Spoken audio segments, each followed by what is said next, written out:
Alors, aujourd'hui, c'est vrai, on dit il y a une inégalité parce que la femme participe plus sur le plan économique au développement du pays. Et généralement, elle se trouve, elle est celle aussi qui va participer à la constitution du patrimoine des parents, du père. Elle va se retrouver ensuite en liquidation de succession avec une part pour deux parts pour le garçon. Donc c'est injuste, alors que il était juste lorsque le verset du Coran est arrivé et a dit deux parts pour le garçon, une part pour une fille.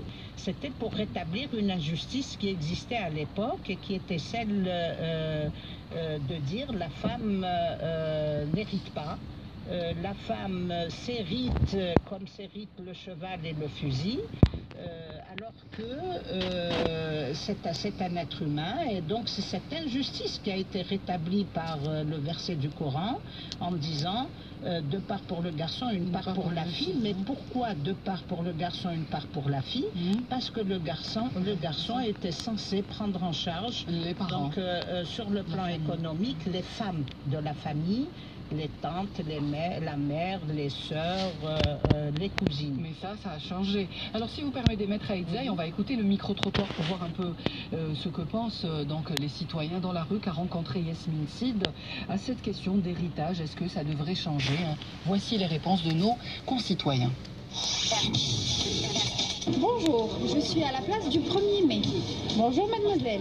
Pensez-vous que la part de l'héritage légué aux filles peut évoluer dans la société algérienne? Je ne peux pas dire que ça va évoluer, puisque c'est mentionné sur le Coran. La majorité du peuple algérien est musulman, donc je ne pense pas que ça va changer.